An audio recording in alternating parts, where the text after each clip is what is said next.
शिव के लिंग स्वरूप को जब आप देखेंगे तो आपको ऐसा लगेगा कि आप अपने मूलाधार चक्र से लेकर के सहस्त्रार चक्र की यात्रा कर रहे हैं। तो शिव की पूजा का प्रथम फॉर्मूला है कल्याण। अगर आपको कल्याण का बोध हो गया तो आप किसी का अमंगल नहीं करेंगे, आप सबका मांगल्य चाहेंगे। जब शिव का तीसरा नेत्र खुलेगा तो वो विनाश का प्रतीक बताया गया। विनाश किसका? जो आपके अंतःकरण में आपको विवश कर रहा है, जो आपको डिप्रेस कर रहा है, जो आपको तकलीफ दे रहा है, जो आपको एंजाइटी दे रहा है, उसका विनाश होगा। आप जिस भी आकार को देख रहे हैं इस चराचर जगत में, कण कण में शिव है। जो पंच तत्व में आपको आकार ना दिख रहा है, वायु में आपको आकार नहीं दिख रहा है, लेकिन आप किसी पात्र में वायु को भर देंगे, सिलेंडर में देखेंगे तो सिलेंडर में भी शिव है। आपके शरीर में ऑक्सीजन है तो वो भी शिव ही है। तो आकार भी शिव है, निराकार भी शिव। वट वृक्ष के नीचे किसी भी नॉर्मल से पत्थर को रख देंगे, वो बटुकेश्वर महादेव बन जाएगा। उस समुद्र की मिट्टी की रेत राम ने रामेश्वर महादेव बना दी।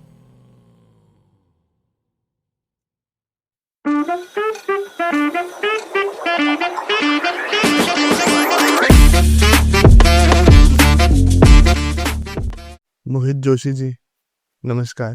हर हर महादेव। हर हर महादेव। बहुत बहुत स्वागत है आपका। बहुत बहुत धन्यवाद। हर हर महादेव। कैसे हैं आप? सबसे पहले तो आपकी कृपा, परम कृपा, देवाधिदेव महादेव की वात्सल्य है। महादेव की कृपा है सर। सबसे पहले तो बहुत आनंद आता है जब भी आप आते हैं, और कई हमारे ऐसे एपिसोड हो गए अब तो कि महादेव के ऊपर जब भी चर्चा करनी होती है तो हम आपको याद कर लेते हैं। Thank you. तो सबसे पहले तो मैं चाहूँगा किसी भी एक प्यारे से शिव जी के एक ऐसी स्तुति से या किसी भी श्लोक से शुरू करें कि हम एक माहौल सा बन जाए वैसा एक। आप शिव को याद करें और शिव का ध्यान करें जी। शिव कैसे दिखते हैं और शिव का स्वरूप क्या है, वो किस प्रकार से शिव का वात्सल्य मिलेगा आपको। शांताकारं शिखर शयनम नीलकंठम सुरेशम विश्वाधारं स्फटिकदर्शम सुप्रवर्णं शुभांगम गौरीकांत्रं त्रिनयनं योग विद्यानिगम्यं वंदे शंभु भवभयहरणं सर्वलोकैकनाथं महादेव महादेव महादेव शंभो। आनंद आया। अब पहला मैं चाहूँगा हम शुरू करें चर्चा को, है ना, ज़रा समय न लेते हुए। तो जैसे हम शिव को देखते हैं तो शिव को भोलेनाथ कहा जाता है, और उन्हीं शिव को महाकाल भी कहते हैं। तो ये दोनों स्वरूप कैसे संभव है? कैसे हम समझ सकते हैं दोनों स्वरूप को? देखिए, पहले भैया स्वरूप को समझने से पहले आपको शिव को समझना पड़ेगा। शिव रुद्र भी है, शिव महाकाल भी है, शिव आशुतोष भी है, शिव पशुपतिनाथ भी है, शिव शशांक भी है। तो शिव वास्तविकता में है क्या? शिव का अर्थ होता है कल्याण। जिस परिदृश्य में, जिस परिस्थिति में, जिस परिवेश में आप शिव को याद करेंगे, शिव वैसा स्वरूप बन जाएगा। जैसे पीपल के वृक्ष के नीचे अगर शिव की पिंडी रख दी तो पिपलेश्वर महादेव हो गए। वट वृक्ष के नीचे रख दिया तो वटकेश्वर महादेव हो गए। नील पर्वत में गया तो नीलेश्वर महादेव हो गए। तो जो जिसके पास गए शिव उनके हो गए। तो जब शिव कल्याण करते हैं तो कल्याणकारी हो जाते हैं। शिव का एक फॉर्मूला है, गला गरम माथा ठंडा। तो आजकल क्या स्थिति है? माथा गरम गला ठंडा।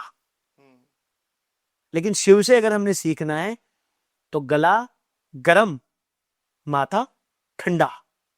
ये आयुर्वेद भी कहता है। गले में आपके अंदर तपन रहनी चाहिए, टेम्परेचर गले का हीट रहना चाहिए, और माथा एकदम शांत शिथिल सौम्य सहज सरल रहना चाहिए। तो शिव का स्वरूप ही कल्याणकारी है। जब आप कल्याण का बोध किसी के लिए भी करेंगे तो आप शिव बन जाएंगे। शिवम भूत्वा शिवम यजेत, शिव बनकर के शिव को पूजना। ये शास्त्र कहते हैं कि जब आप शिव को पूजने लगेंगे तो आप सबका कल्याण जाएंगे। उसमें यक्ष भी आ जाते हैं, उसमें किन्नर भी आ जाते हैं, उसमें गंधर्व भी आ जाते हैं, उसमें भूत भी आ जाते हैं, उसमें पिशाच भी आ जाते हैं, उसमें प्रेत दानव मानव सब कुछ, क्योंकि शिव प्रकृति है। शिव प्रकृति की शक्ति का स्वरूप है। जैसे कि शिव भक्ति जैसे कोई भी करता है, तो शिव भक्ति में सबसे ज्यादा किस चीज का ध्यान रखा जाए? शिव भक्ति में सबसे पहले क्या है, शिव का मतलब मैंने बताया आपको कल्याण। हम्म, जब आप सबका कल्याण चाहेंगे तो आपका कल्याण स्वतः हो जाएगा। शिव की भक्ति के लिए कोई अनुशासन की आवश्यकता नहीं, एक अनुशासन की आवश्यकता है, वो अनुशासन है प्रकृति का अनुशासन, जो सबका हित चाहता हो, जिसके आपकी पूजा में, पूजा का मतलब है पूर्ण जागृति। जब आप पूर्ण जागृत अवस्था में आते हैं तो वास्तविकता में पूजा करते हैं। पूजा का मतलब सिर्फ घंटी हिलाना, पुष्प चढ़ाना नहीं। शिव की पूजा का अर्थ है आप जागृत अवस्था में आ जाए। शिवरात्रि जो है ना, उस जागरण का प्रतीक है। जागरण का मतलब है आप अपनी ऊर्जा को एकीकृत कर रहे हैं, आप अपने आप को समवेत करें। जब आप समवेत होकर के समन्वय बनाएंगे प्रकृति के साथ, तो आप जागृत हो जाएंगे। पूजा का अर्थ है पूर्ण जागृति। शिव जी की पिंडी को देखा आपने, लिंग स्वरूप। शिव के लिंग स्वरूप को जब आप देखेंगे तो आपको ऐसा लगेगा कि आप अपने मूलाधार चक्र से लेकर के सहस्रार चक्र की यात्रा कर रहे हैं। जब आप मूलाधार से सहस्रार चक्र की यात्रा करेंगे तो आपका स्वरूप कैसा होगा, एकदम ध्यानस्थ स्वरूप में। ऐसे आप ध्यान मुद्रा में आपको ऐसा लगेगा कि देवाधिदेव महादेव को आप कैलाश में एक आनंद स्वरूप में देख रहे हैं। तो शिव की पूजा का प्रथम फॉर्मूला है कल्याण। अगर आपको कल्याण का बोध हो गया तो आप किसी का अमंगल नहीं करेंगे, आप सबका मंगल ले जाएंगे। अगर आपको शिव के समकक्षता का बोध हो गया तो आप प्रकृति का संरक्षण करेंगे। आप शिव की जटाओं में गंगा का बोध हो गया तो जटा शंकरी से आप जल का संरक्षण करेंगे। जैसे कि हम देखते हैं जो शिव जी का तीसरा नेत्र का एक सुनने में आता है, जो पूरा कॉन्टेक्स्ट है उसका, कि तो उसका मतलब हम जो देखते हैं उसका कॉन्टेक्स्ट पर बताया जाता है कि वो विनाश का प्रतीक है एक। जब शिव का तीसरा नेत्र को लेकर तो वो विनाश का प्रतीक बताया गया। तो क्या उसका जो है, जो तीसरा नेत्र जो है वो विनाश का ही प्रतीक है या फिर इससे कहीं गहरा उसका अर्थ है? भैया विनाश किसका, जब आपने कल्याण चाहा तो विनाश किसका होगा? विनाश होगा आपके अंतःकरण में जो अंध कामनाओं का सैन्य दल है, जो आपके अंतःकरण में आपको विवश कर रहा है, जो आपको डिप्रेस कर रहा है, जो आपको तकलीफ दे रहा है, जो आपको एंजाइटी दे रहा है, जो आपको बौखलाहट पैदा कर रहा है, वो जो अंध कामनाएं आप पूरी करना चाहते हैं, उसका जो सैन्य दल आपके परिवेश में है, उसका विनाश होगा। कब? जब आपकी शिव की समाधिस्थ ध्यानस्थ अवस्था में आएंगे तो आपका मन मस्तिष्क कैसा हो जाएगा, एकदम पवित्र शुचिता से सरल हो जाएगा। जब देवादिदेव महादेव का त्रिपुंड लगाएंगे, आप उनका चंदन लगाएंगे, आप उनकी श्री लगाएंगे, तो आपको कैसा आभास होगा कि आपके अंतःकरण की अंध कामनाओं का नाश हो गया है, आपकी सारी नेगेटिविटी खत्म हो जाएगी। तो आपके दो नेत्र दिए ना, ये बंद हो जाएंगे और अंदर से सहस्रार चक्र से जब आप ध्यानस्थ अवस्था में जाएंगे तो आप सरल सहज सौम्य स्फूर्ति से पूरी लबालब ऊर्जा से उत्प्रोत होकर के आपको ऐसा लगेगा मैं सबका कल्याण चाह रहा हूं। तो आपका जो तीसरा नेत्र होगा कल्याणकारी होगा। तो शिव के तीसरे नेत्र का अर्थ है नेगेटिविटी डिस्ट्रॉय, पॉजिटिविटी कंस्ट्रक्शन। जब पॉजिटिविटी कंस्ट्रक्ट होगी, उसका विनिर्माण, जब पॉजिटिव ऊर्जा का विनिर्माण जब होता है तो नेगेटिविटी का विनाश होता है। तो आपकी शरीर में मूलाधार से, स्वादिष्ठान से, मणिपुर से सहस्रार की यात्रा जब हो गई होगी तो तीसरा नेत्र आपको स्वतः दिखने लगेगा उस तीसरे नेत्र से, तब आपका सबका मांगल्य चाहे, आप सबका हित चाहे। जैसे कि हम शिव की जो पूजा करते हैं हम साकार रूप में करते हैं ना, हम प्रतिमा देख के पूजा करते हैं, पर शिव को निराकार कहा जाता है। तो इसका क्या अर्थ हुआ, मतलब कि निराकार का क्या मतलब है?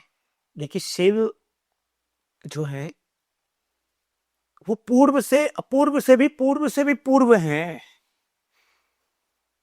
शिव वो गुरु सत्ता है जिस गुरु सत्ता ने आपके इष्ट को, आपके आराध्य को, आपके ईश्वर को भी देखा। ईश्वर का भी अगर कोई साक्ष्य स्वरूप आपने देखना है तो सत्ता का नाम है शिव तत्व।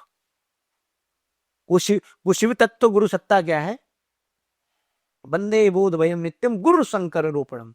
आपके अंतःकरण में गुरुत्व जब जागृत होगा तो शिवत्व जागृत हो जाएगा। शिव आकार भी है, शिव निराकार भी है। आप जिस भी आकार को देख रहे हैं इस चराचर जगत में, कण कण में शिव है। और जब जो पंच तत्व में आपको आकार ना दिख रहा है, वायु में आपको आकार नहीं दिख रहा है, लेकिन आप किसी पात्र में वायु को भर देंगे, सिलेंडर में देखेंगे तो सिलेंडर में भी शिव है।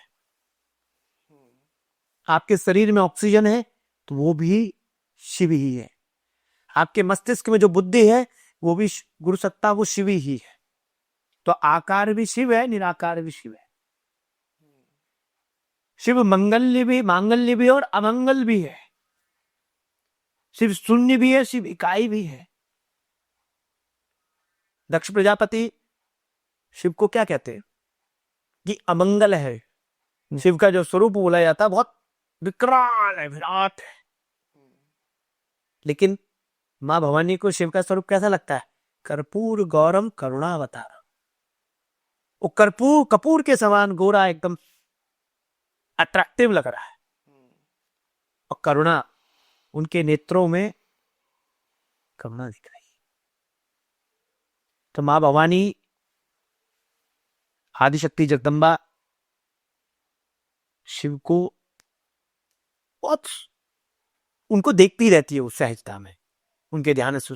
तो शिव का जो आकार, आप जिस आकार में शिव को चाहेंगे उस आकार में शिव मिल जाएंगे। मैंने कहा ना सबसे पहले, अगर आप वट वृक्ष के नीचे किसी भी नॉर्मल से पत्थर को रख देंगे, उस पत्थर की प्रतिष्ठा आप कर देंगे वेद मंत्रों से, रुद्राष्टध्यायी से संकल्प लेकर के, तो संकल्प आपका उस ठोकर जिस पत्थर को मार रहे थे, उस ठोकर के पत्थर को प्रतिष्ठित कर करके वो बटुकेश्वर महादेव बन जाएगा। उस समुद्र की मिट्टी की रेत राम ने रामेश्वर महादेव बना दी। वो केदारनाथ का पठार, वो केदारनाथ का विशालकाय पर्वत बाबा केदार बन गए। आप नेपाल के वो पशुपतिनाथ बन गए। तो शिव का जो आकार आप चाहें वो आकार आपको दिखेगा। आपके शरीर में जब आप ध्यानस्थ अवस्था में आएंगे तो आपका आकार भी शिव बन जाएगा। तो शिव का आकार भी है और शिव निराकार भी है। जो जिस भाव से शिव को भजेगा शिव उसको दे। तो शिव तो बहुत सहज है जी। आप अपने अंतःकरण में शिव को जागृत तो कीजिए, वो आपके हो जाएंगे। जैसे हम देखते हैं कि सोमवार का दिन शिव जी को समर्पित है, तो उसके पीछे कोई कारण है खास? उसके पीछे एक कारण यह भी है, सोमवार को भौमवासर भी कहते हैं। भौमवासर है संस्कृत में भौम, ठीक है। उसका मतलब होता है चंद्रमा। ज्योतिष में आप देखेंगे तो चंद्रमा का मतलब है सोम। तो देवादिदेव महादेव ने चंद्रमा को जब अपनी मस्तक में रखा तो उस दिन से वो बाबा का स्वरूप। तो इसलिए नवग्रहों की पूजा जो होती है इन्हीं 7 दिनों में होती है। सूर्य की रवि को, मंगल की मंगलवार को, बुध की बुधवार को। तो ऐसे ही महादेव ने कहा मेरी पूजा अगर कभी होगी तो चंद्रवासरी, वो सोमवार को होगी। है तो 7 दिन भगवान शिव के, लेकिन चंद्रमा को अति प्रिय मान करके उसको वो वरदान दिया है, तो इसलिए चंद्र सोमवार के दिन भगवान शिव की पूजा की जाती है। तो सबसे एक बोलते हैं ना कि महाशिवरात्रि की रात्रि में ऐसी क्या खास बात है कि मतलब एक क्या रहस्य है उस रात्रि का कि इतना ज्यादा हम उसको इतना सेलिब्रेट करते हैं? पूरे विश्व भर में महाशिवरात्रि का एक महत्व है। भैया शिव का अर्थ है कल्याण, रात्रि का अर्थ है रात। जिस रात्रि में आप कल्याण सोचें, जब आपके अंदर पॉजिटिविटी का प्रसव होने लग जाए, जब आप अपनी अंदर कामनाओं का नाश करने का भाव अंदर ऐसा प्रसव जागृत होगा, तो समझिए उस रात का नाम शिवरात्रि है। कई पुण्यार्जन प्राप्त कर सकते हैं एक रात में। आप अपनी ऊर्जा को एकीकृत कर रहे हैं, जब आप अपनी ऊर्जा का संचयन कर रहे हैं, जब आप अपनी ऊर्जा का भंडारण कर रहे हैं, स्टोर्स कर रहे हैं, तो उस रात्रि का नाम शिवरात्रि है। क्योंकि शिव का अर्थ कल्याण का है। जब आप कल्याण करेंगे तो उसके लिए आपको ऊर्जा की आवश्यकता होगी कि नहीं होगी? आपके अंदर ऐसा बुद्धि और ऐसा विवेक आ जाएगा कि आप इस पूरी सृष्टि का सृजन करेंगे, विनिर्माण करेंगे, सबका हित करेंगे। भगवान शिव की पूजा बहुत सहज है, बहुत सरल, बड़ा लगता है। जैसे कि हम देखते हैं कि एक अघोर का जिक्र आता है, तो अघोर का अर्थ क्या है तो मैं जानना चाहूंगा। दूसरा क्या अघोरी जिसे हम बोलते हैं, क्या शिव अघोरी है? शिव महाअघोर है, शिव महावैष्णव है, शिव महात्यागी है, महातपस्वी है,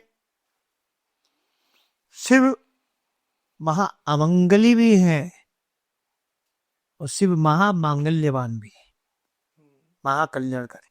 तो घोर अघोर से यात्रा का जो परिवेश का भी जो विराट स्वरूप है वो शिव तत्व है। तो अघोर मतलब जो भयंकर से विकराल से विराट, जहां मोह सकल व्याधिन कर मूला, मोह जो है वो आपकी व्याधि का कारण है। तो आपके मोह का विनाश जब शिव करते हैं तो वो अघोर बन जाते हैं। तो घोर से अघोर की यात्रा का नाम शिव यात्रा है। तो इसलिए अघोर भी है शिव, बहुत वैष्णव भी है, बहुत सरल भी है, बहुत सौम्य भी है शिव। जैसे कि अभी हम अघोर पे जिक्र कर रहे हैं, तो एक चीज पे मैं बात करना चाहूंगा कि आज के समय में हम देख रहे हैं सोशल मीडिया में अघोरी बहुत मतलब ऐसे सोशल मीडिया में आके दिखने लगे हैं कि काफी सारे बाबा, हर कोई अपने आप को बाबा बता रहा है, हर कोई अपने आप को अघोरी बताने लगा है आज के समय में। तो इन चीजों को आप कैसे देखते हो? भैया देखिए, शिव का जो स्वरूप है, शिव भस्म जब लगा रहे हैं ना, तो वो एक परित्याग का स्वरूप है। आपके अंदर मोह का नाश करना। आप अपने आप से तो प्रेम करेंगे, लेकिन आप इस त्वचा से प्रेम करें। अपने आप से प्रेम करने का अर्थ है भगवान शिव ने जो आपको शरीर दिया है इसका सदुपयोग करना। इससे प्रेम करने का मतलब है इससे ही प्रेम नहीं करना, इसके अंतःकरण में जो शिव तत्व है, जो सबका कल्याण चाह रहा है, उससे प्रेम कर दो। तो इसलिए भस्म शिव लगा रहे हैं। तो उसको स्वरूप देख करके जो हमारे साधु सन्यासी होते थे या होते हैं आज भी, वो अपने मोह को त्याग करके, क्योंकि सन्यास का अर्थ क्या है? जब सन्यासी सन्यास की दीक्षा लेता है अपने गुरु परंपरा से, तो वो कहता है ओम भुव संन्यस्तम मया, ओम भव संन्यस्तम मया, ओम सर्वम संन्यस्तम मया। तो कि मैं अब अपना नहीं, अब मेरा सिर्फ एक संकुचित भाव नहीं, अब मैं सिर्फ एक परिधि में नहीं रहूंगा, मैं उस परिधि में रहूंगा जो पूरी यूनिवर्स की है, जो पूरे ब्रह्मांड की परिधि है, भगवान शिव की परिधि है। मैं सबका कल्याण चाहूंगा। सन्यासी वयम संन्यस्त मया, मैं अब स्वयं का नहीं, अपने परिवार का नहीं, इसी नगर का नहीं, मैं पूरे ब्रह्मांड का हूं जी, मैं सबका कल्याण चाहूंगा। तो सन्यासी इसलिए उसको लगाता है। लेकिन कुछ लोग अपने पाखंड रचाने के लिए टकले स्वरूप बनाते, तो उसमें तो उत्तराखंड सरकार अपना काम कर रही है, देश में भी अपना काम हो रहा है। कुछ लोग मुस्लिम कम्युनिटी के लोग भी मैं देखता हूं, मुझे तो उनकी नहीं है, लेकिन दाढ़ी रखते हैं, भस्म लगा करके भीख मांगने लगे आते हैं। तो उन लोगों से सावधान रहिए। शिव भिखारी नहीं है, शिव तो देवता है जी। भिक्षा अलग शब्द है, भिक्षा अलग शब्द है। भिक्षुक होना अपराध नहीं है, लेकिन शिव का भेष धर करके, छद्म भेष धर करके आप नेगेटिव ऑरा जब आप क्रिएट करते हैं समाज में, तो वो गलत है। तो आप पहले चयन कीजिए कि आप किसको भिक्षा दे रहे और क्यों दे रहे। हमारे समाज में हम देखते हैं कि कई सारी प्रथाएं, कई सारी परंपराएं, कई मान्यताएं ऐसी हैं जो चली आ रही हैं समय समय काल से, और हम देखते हैं उनको तो हमें लगता है कि ये हमारे समाज का हिस्सा आखिर क्यों है। हमें उन पे थोड़ा लगता है कि हाँ, ये सही नहीं हो रहा है, शायद ये प्रथाएं सही नहीं है, पर फिर भी उन्हें माना जा रहा है आज के समय में। तो क्या हर परंपरा को, हर मान्यताओं को बिना समझे मान लेना सही है? बिल्कुल भी नहीं। देखिए, हमारी प्रत्येक परंपरा में, प्रत्येक मान्यता में कोई ना कोई साइंटिफिक रीजन है, कोई ना कोई कारण है, कोई ना कोई कथाएं हैं। जैसे आजकल आप देखते होंगे विवाह, जैसे आप देखते होंगे आजकल बच्चे का जन्मोत्सव। अब कुछ लोग केक कटिंग कर रहे हैं, उसमें मोमबत्ती लगा रहे हैं और मोमबत्ती लगा करके उसको बुझा रहे हैं। हमारे यहाँ क्या करते हैं जी? हमारे यहाँ दीप दान करते हैं, हमारे यहाँ दीपोत्सव बनाते हैं, हमारे यहाँ दीप जलाते हैं। दीप क्या है? दीप भगवान की पूजा का एक प्रमाण है। मंदिर में कोई भी गरीब से गरीब भी व्यक्ति होगा, वो भी एक मिट्टी का दीपक जलाएगा, क्योंकि वो भगवान की पूजा का एक प्रमाण है कि हाँ, इसने पूजा करी है। भगवान को प्रमाणित करना अपने आप को कि ये दीपक जो मैं आपको जला रहा हूं, हे महादेव, ये दीपक मेरी आत्मा का दीपक भी जले, मेरे अंतःकरण भी प्रकाश हो, मेरे अंध कामनाओं का नाश होकर के नेगेटिव हो रहा मेरी खत्म हो। आत्मज्योत, आत्मदीप तो आपके अंदर जागृत होगा। आत्मदीप प्रदीपाय ब्रह्म ज्योति नमोस्तुते। तो ये ब्रह्मांड की ज्योति आपको आपके आत्मा दीपक से देगी। लेकिन हम लोग क्या कर रहे हैं? हम इस ट्रैप पे फंस गए हैं कि वो क्या कर रहा है, वो जला रहा है, बुझा रहा है, फिर तालियां पीट रहे हैं, फिर लोग कह रहे हैं सेलिब्रेट किया, उस केक को एक दूसरे के मुंह में पतोड़ रहे हैं। क्या मतलब है? जन्मोत्सव हुआ, आप एक वृक्ष लगाइए ना, एक पौधा लगाइए ना, आप किसी वृद्धाश्रम में जाकर के उनकी सेवा कीजिए ना, किसी हॉस्पिटल में जाकर के रोगियों को निरोगी बनाने के लिए उनको फल वितरित कीजिए ना। आप किसी का हित करने का जब आपके अंदर जा कि मैं आज इतने वर्ष का हो गया हूं, मैंने इतनी सेवा कम करी है, इस वर्ष से मैं और अधिक सेवा करूंगा, ऐसा व्रत जब आपके जीवन में आएगा, जब ऐसा संकल्प आप लेंगे, तो आप समझिए आपका उत्सव, आपका जन्म, मैंने कहा ना, उत्सव का अर्थ है आपके परोपकार का प्रसव होना। जब आपके कर्म में परोपकार का प्रसव होने लग जाएगा, आप समझिए आपका वास्तविक जन्मोत्सव ही वो होगा। जैसे मैंने कुछ मान्यताओं के ऊपर जिक्र किया था, है ना, तो कुछ मान्यताओं के साथ हम देखते हैं कुछ प्रथाएं ऐसी हैं जिनको आज के समय में लोग कुप्रथाएं भी मानने लगे हैं, जैसे कि भैरव बाबा को शराब चढ़ाना, या फिर माँ काली के आगे बलि देना। तो इन चीजों को आप कैसे देखते हो? देखिए, कोई भी शास्त्र, कोई भी वेद, कोई भी पुराण, कोई भी कथा हमारे यहाँ जीव हत्या के लिए कोई नहीं कहता। किसी भी शास्त्र में जीव हत्या करना मान्य नहीं माना है। हमारे यहाँ देवता कहा जाता है, हमारे यहाँ देने वाला, जो किसी को अभयदान दे रहा है। महादेव पशुपतिनाथ इसलिए कहे जाते हैं, वो पशुओं का संरक्षण कर रहे हैं। माँ भगवती काली क्या कर रही है? आपके अंदर कामनाओं का नाश कर रही है, आपकी नेगेटिव ऑरा खत्म कर रही है, आपको पॉजिटिव ऑरा में कन्वर्ट कर रही है। वो राक्षसों का वध करने के लिए तो है। निशुंभ शुंभ मर्दनी, कौन? निशुंभ शुंभ वध कर रही है, किसका? शुंभ निशुंभों का। प्रचंड मुंड खंडनी वने रणे प्रकाशनी भजामि विंध्यवासिनी। भगवती का स्वरूप तो संरक्षण करना है, नकारात्मक चीजों का डिस्ट्रॉय करना है। लेकिन उस भगवती के सामने आप अपने स्वाद के लिए उन जीवों की हत्या कर रहे हैं। पापी लोग हैं आप ऑरा खराब कर रहे हैं। कभी भी कोई भगवती, कोई भी देवी, आजकल तो मैं देखता हूं वो नकली, वो कहते हैं जी मैं ये देवी हूं, मेरे पे ये दादी। अरे देवी की शक्ति को संभालने के लिए आपके अंदर ऊर्जा है। कोई भी बाल खोल करके जागरण में सिर घुमाने लग जाता है। अरे देवी ने क्या कहा है? देवी कहती है, देवी तो भैया भूमिजा है, मिट्टी भी माँ मानते हैं। हमारे यहाँ गंगा को भी माँ मानते हैं, हमारे यहाँ वायु को भी माँ मानते हैं, हमारे यहाँ जो भी संरक्षण कर रही है, सृजन कर रही है, दे रही है, उसको हम राष्ट्र को भी माँ मानते हैं। हम इदम राष्ट्राय इदम न मम, हम आहुति देते हैं यज्ञ की, कि राष्ट्र को भी अपना माँ स्वरूप मानते, भारत माँ कहते हैं। तो क्या, क्योंकि राष्ट्र हमें क्या दे रहा है? दायित्व के प्रति, कर्तव्य के प्रति निर्वहन के लिए दे रहा है। राष्ट्र हमें सब कुछ दे रहा है, नागरिकता दे रहा है। हम राष्ट्र के प्रति क्या दायित्व?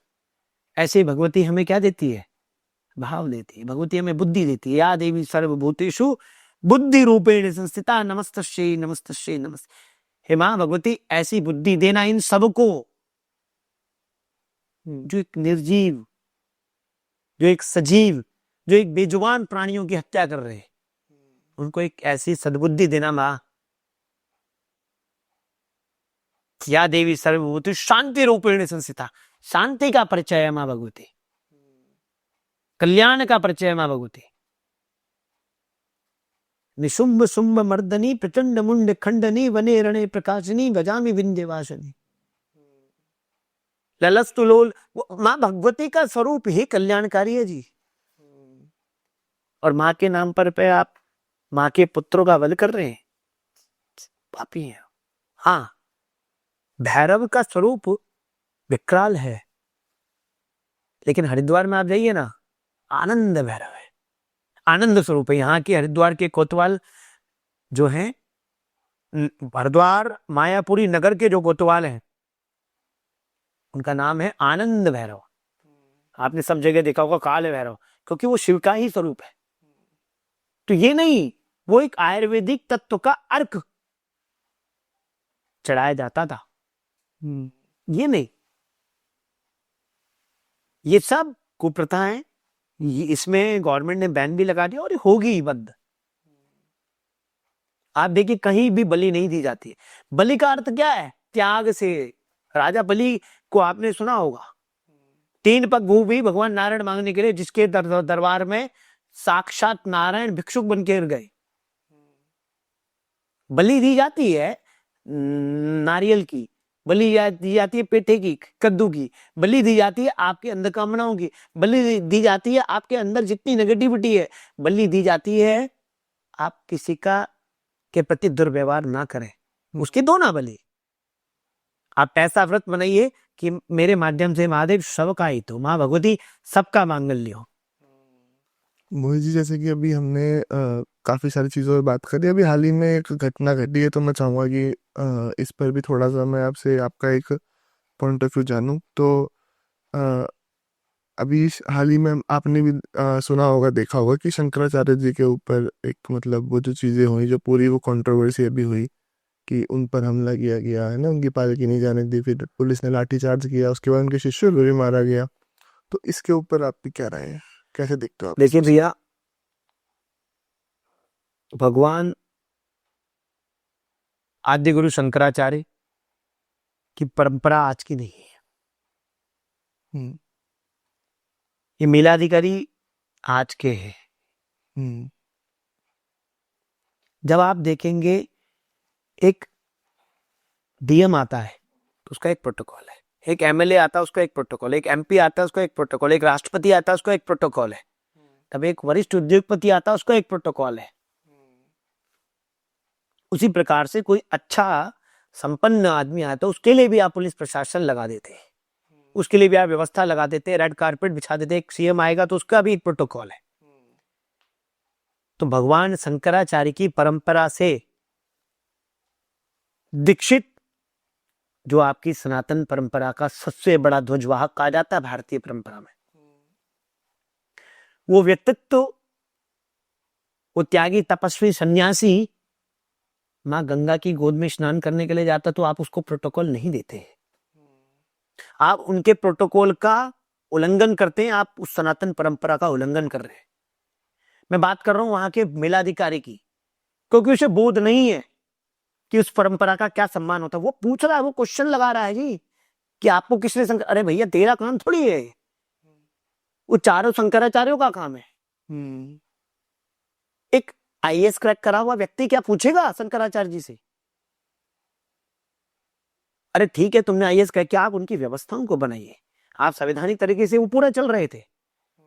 आप समझिए ना, कोई वैदिक परंपरा को चलने वाला एक विद्यार्थी, एक ब्रह्मचारी, एक बटुक, एक उस आने वाला, वो परंपराओं को चलाने वाला ऐसा अग्र, आप उसकी चोटी सीका खींच रहे हैं, उसको घसीट रहे हैं। पता चल जाएगा, आप उस जाली टोपी को खींच के देखिए कभी, पता चल जाएगा। आप किसी चर्च में जाकर के मोमबत्ती को बुझा के दीजिए, नहीं करेंगे आप, मुझे पता है ना, आपको पता है कि ये तपस्वी सन्यासी ये बहुत सरल होते हैं, मैं माफी मांगने पर माफ कर देते हैं। इतनी देर तक आपकी पिटाई नहीं हो सकता, आपकी गर्दन भी चली जाती। नहीं करेंगे आप, लेकिन आपको विवेक होना चाहिए।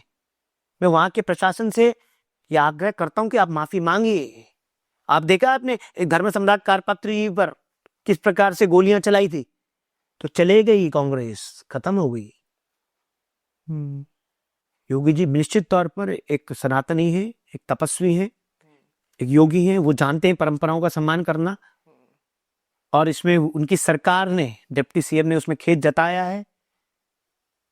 लेकिन मेरा एक निवेदन है उत्तर प्रदेश सरकार से कि ऐसे मेलाधिकारियों की नियुक्ति हटाइए, इनको निष्कासित करके इनको निलंबित कीजिए, जिनको विवेक ही नहीं है कि प्रयाग की परंपरा क्या है। और मैं देश के तमाम सनातनियों से आग्रह करता हूं कि अपनी परंपरा का सम्मान कीजिए, शांति बनाए रखिए, लेकिन अपने परंपरा के जो सबसे शीर्ष ध्वजवाहक है उनके प्रति पूरे संवेदनशील भी रहिए, उनका अपमान नहीं होना चाहिए। हर हर महादेव। जैसे कि तीर्थ की बात होती है ना, कि हम भी एक तीर्थ नगरी में ही फिलहाल इस एपिसोड को रिकॉर्ड कर रहे हैं बैठ के, तो तीर्थ का महत्व क्या है, कि मतलब हमें भीतर से कैसे बदलाव महसूस होता है अगर हम तीर्थ में जाते हैं? तीर्थ बनता कैसे है? तीर्थ में एक ऊर्जा है। ऊर्जा आई कहां से जी? ऊर्जा तो सभी जगह है, लेकिन उस तीर्थ की ऊर्जा थोड़ी अलग है। आप कभी शिवालय में जाइएगा तो शिवालय में देखिएगा, कोई दूध चढ़ा रहा है, कोई पुष्प चढ़ा रहा है, कोई पंचगव्य चढ़ा रहा है, कोई इत्र चढ़ा रहा है, कोई अपने लेट करके महादेव को अपने आंसू चढ़ा रहा है, कोई दंडवत प्रणाम करके अपने भाव को चढ़ा रहा है, कोई बिल्व पत्र चढ़ा रहा है। उसी प्रकार से उस तीर्थ में हमारे ऋषियों ने, हमारे मुनियों ने, हमारे मठाधीशों ने, हमारे संतों ने, हमारे महंतों ने उस ऊर्जा को संरक्षित किया है, वहां यज्ञ अनुष्ठान करके। यज्ञो वै विष्णु, यज्ञ कौन है? विष्णु स्वरूप है। तो वहां पर यज्ञ होते हैं, अनुष्ठान होते हैं, वहां आहुतियां दी जाती है। जब आप अपने परोपकार के लिए अपने आप को आहूत कर देते हैं तो वो तीर्थ है जी। वहां पे संतों का चरण पढ़ने का मतलब है वो तीर्थ बन जाना। भगवान वहां पे जन्म लेते हैं जी। तो तीर्थ वही ऊर्जा जब आपके अंतःकरण में आएगी, जब आपने अंध कामनाओं का नाश करेंगे, जब आप अपने आप को ऊर्जा का पिंड बना लेंगे, जब आप सबका हित चाहने लग जाएंगे, तो आपका शरीर भी तीर्थ से पहले आप अपने आप को तीर्थ बनाइए, आप अपने शरीर को तीर्थ बनाइए, आप अपने घर को तीर्थ बनाइए, अपने नगर को तीर्थ बनाइए, फिर अपने राष्ट्र को तीर्थ बनाइए। इसलिए कहा जाता है अन्य स्थाने कृतम पापम तीर्थ स्थाने विनश्यति, तीर्थ स्थाने कृतम पापम वज्रलेखो भूयो। इसलिए तीर्थ की मर्यादा बनाए रखना ही तीर्थ है। तीर्थ में अगर आप पाप कर रहे हैं तो समझ लीजिए वो वज्रलेख वो कभी नहीं मिटने का। इसलिए तीर्थ में जाएं। मैं तो कुछ लोगों को देखता हूँ गंगा जी के किनारे गंगा जल से ही मदिरा पान करते हैं। तो आप क्या तीर्थ की ऊर्जा आपको क्या पॉजिटिव नहीं? आप जाइए तीर्थ में, उस गंगा जी में जितनी मच्छियां उनको भोजन कराइए। आप तीर्थ में जाइए, दान पुण्य कीजिए। आप तीर्थ में जाइए, यज्ञ कीजिए। आप तीर्थ में जाइए, मंथन कीजिए अपने विचारों का। आप तीर्थ में जाइए, शांत एकांत होकर के कल्पवास कीजिए। आप तीर्थ में जाइए, संस्कार कीजिए। इससे तीर्थ की ऊर्जा बनी रहेगी। तीर्थ में अगर आप कुकर्म करेंगे तो ठंडी सड़क बेड़ा गर्क। हर हर महादेव। तो एक विषय और आता है कि हम प्रेम के बारे में थोड़ा समझना चाहूंगा कि प्रेम का वास्तविक अर्थ क्या है। जैसे हम आजकल फिल्मों में देखते हैं, आजकल की युवा पीढ़ियों को देखते हैं, क्या ये प्रेम है?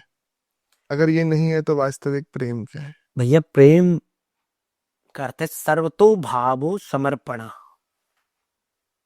जो प्रत्येक भाव में समर्पण आ जाए, जब आपके अंदर ना एक समर्पण का भाव बीज निकलेगा, जब उस बीज को आप बोएंगे ना, समर्पण कंडीशनल नहीं, वहां कंडीशन नहीं, वहां कोई जाति नहीं, कोई भेद नहीं, कोई रंग नहीं, कोई कॉमर्शलाइजेशन नहीं, वहां तो समर्पण है जी। सरेंडर। जब आप सरेंडर हो जाएंगे किसके प्रति? अपने इष्ट के प्रति, तो आपको इष्ट से इश्क हो जाएगा।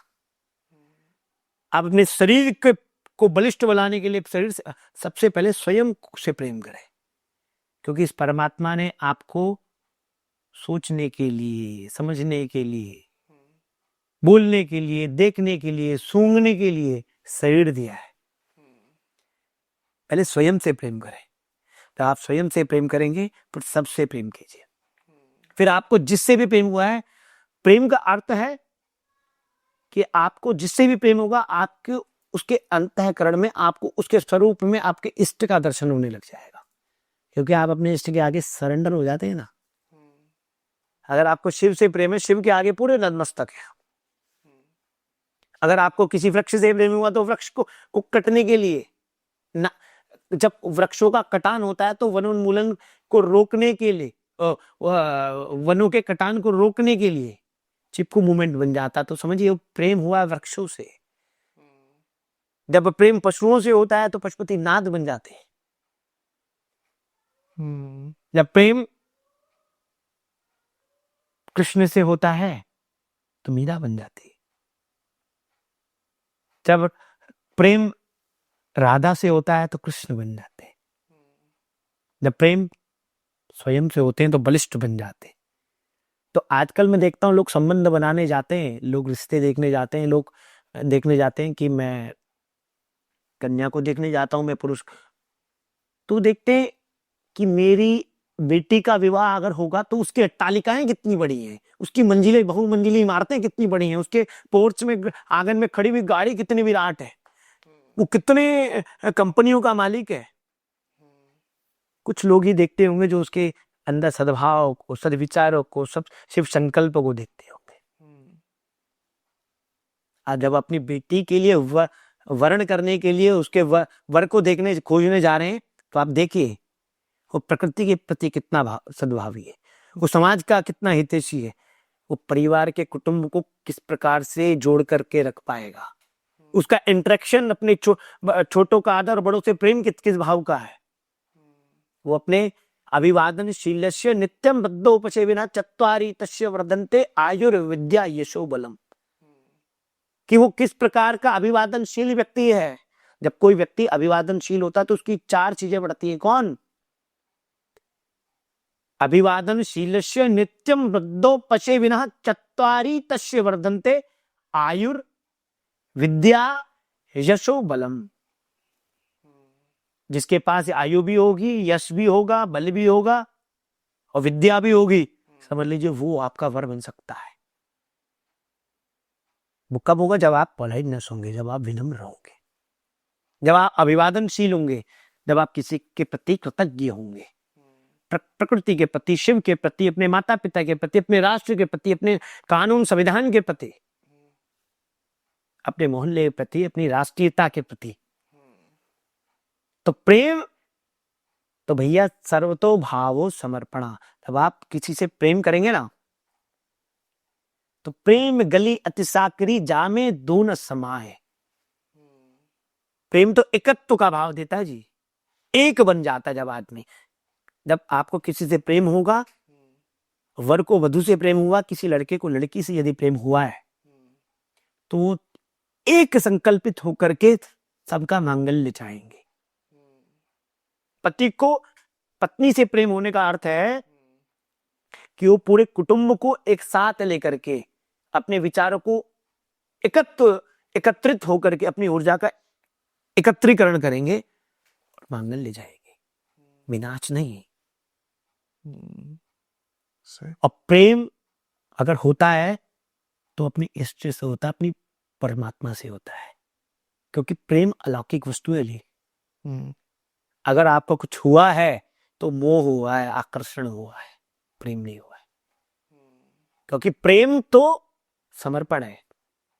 किसी ने पूछा राम को क्या प्रिय है, तो बाबा तुलसी लिखते हैं, बोले क्या? राम ही केवल प्रेम प्यारा। राम को तो केवल प्रेम प्रिय है। जब आप राम को जानते हैं, राम को जानना चाहते हैं, राम के जैसा बनना चाहते हैं, तो राम के जैसा मर्यादित प्रेम भी कीजिए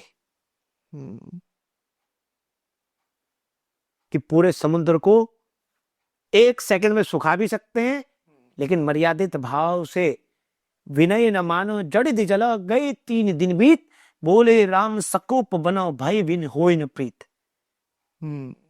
बाबा तुलसी ने एक चौपाई लिखी है, वो 3 दिन से विनम्रता से आग्रह निवेदन कर रहे हैं कि आप मेरे पूर्वज हैं, आप मेरे अग्रजा हैं, आप मेरे ज्येष्ठ हैं, अब मुझे रास्ता दीजिए, मुझे जाना है, मेरी अर्धांगिनी को लेकर आना है।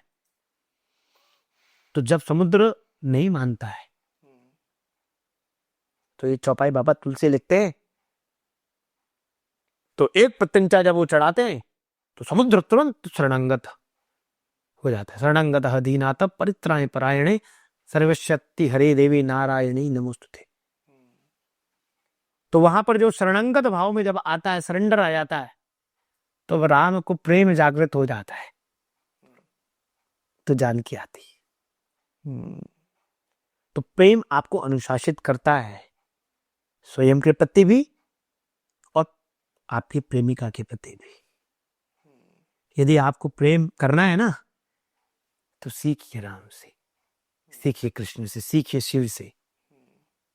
कंडीशनल नहीं है जो कुछ हो रहा है कि अगर उसने ऐसा किया तो मैं ऐसा करूंगा, तो नहीं, ये प्रेम नहीं है। ये तो आप व्यापार कर रहे हैं अट्टालिकाओं के साथ, पोर्च में खड़ी गाड़ियों के साथ, उसकी पॉकेट में कितना धन है उसके साथ, उसके स्वरूप के आकर्षण को देख करके मोह। प्रेम तो अक्लेद्य है, अशोष्य है, अमृत्य है, अचिंत्य है। प्रेम कभी मर ही नहीं सकता। इसलिए जब आपको प्रेम होगा, आप समझिए आपको अपने प्रेमी के भाव में सद्भाव जागृत दिखेगा और वो स्वरूप आपको इष्ट लगेगा। जब आपको अपने इष्ट का दर्शन होने लग जाएगा, आजकल हम लोग ट्रैप में फंस चुके हैं कि ये प्रेम है, ये प्रेम नहीं। आप ढूंढिए अपने प्रेमी के अंदर उस राम को। जब आपको प्रेमी से प्रेम होगा तो समझिए आपको अपने इष्ट से प्रेम हो गया, आपको आपके इष्ट का दर्शन। आप उसी प्रकार से पूजन उसका करेंगे, उसी प्रकार से अभ्यर्चन उसका करेंगे जिस प्रकार से अपने इष्ट का अभ्यर्चन करते हैं। महादेव। तो मोहित जी, बड़ा आनंद आया इस चर्चा में। वैसे तो इच्छा है नहीं रोकने की, पर ये कि कहते हैं ना, समय पे वश नहीं चलता किसी का, वो वाला हिसाब। सबसे पहले तो बहुत बहुत धन्यवाद, बहुत आनंद आया। और भविष्य में चाहेंगे दोबारा आप समय दें बहुत जल्द। और मैं आशा करता हूँ हमारी जनता को भी, हमारी ऑडियंस को भी ये एपिसोड अच्छा लगा होगा, आपकी बातें अच्छी लगी होंगी। तो अगर आप लोगों को एपिसोड अच्छा लगा है, जुड़ जाइए चैनल के साथ में। ऐसे ही बहुत सारी पर्सनैलिटीज़ आती रहेंगी और हम ऐसे ही नए नए विषयों पर चर्चा करते रहेंगे उनसे। मैं मिलूंगा आपसे अगले एपिसोड में। तब तक के लिए जय हिंद, वंदे मातरम, जय सिया राम, हर हर नमः पार्वती पते, हर हर महादेव। बाबा काल हर कष्ट हर दुख हर दारिद्र हर भय हर क्लेश हर विपत्ति हर विपदा हर सबका मांगल्य कर। हर हर महादेव।